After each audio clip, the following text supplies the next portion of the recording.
యూకేలో అయితే సమ్మర్లో ఒక కొబ్బరి బొండ తాగాలన్నా కూడా కష్టమే, అస్సలు దొరకదు. దొరికినా కూడా ఇట్లా డిఫరెంట్గా ఉంటుంది. కొబ్బరి బొండ తాగితే అదేదో మంచిగా న్యాచురల్గా అనిపించాలి, కానీ ఫుల్ ఆర్టిఫిషియల్గా అనిపిస్తుంది. ఇది మళ్ళీ ఫ్రెష్ కోకోనట్ అంట. ఏంటో కాస్ట్ మాత్రం £4, 3.99, 4 అంటే ₹400. టేస్ట్ ఎట్లుంటుందో అనేది ఇప్పటివరకు ట్రై చేయలేదు.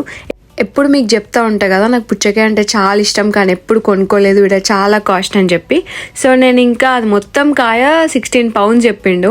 అక్కడ ఆల్రెడీ పీసెస్ లాగా కూడా అమ్ముతున్నారు కాబట్టి ఫ్రెష్గా నేను అప్పటికప్పుడు కట్ చేపించుకొని తీసుకున్నాను అనమాట. చాలా స్వీట్ ఉంది. అసలు రాగానే తిన్నాక నీట్గా కట్ చేసుకొని హాఫ్ లోపల పెట్టేసిన, మిగతా హాఫ్ మంచిగా ఇట్లా క్యూబ్స్ కట్ చేసుకొని పెట్టిన. చిన్నప్పుడు గుర్తుండే, ఇంట్లో అన్నం తిన్నాక మధ్యాహ్నం అందరం కూర్చొని అట్లా తింటుండే, కొంచెం సాల్ట్ వేసుకొని తింటుండే, కొంచెం షుగర్తో తింటుండే. కానీ ఇప్పుడు చాలా స్వీట్ ఉంది, నార్మల్గా తినేసా. మీరు ఎలా తింటారో కామెంట్ చేయండి.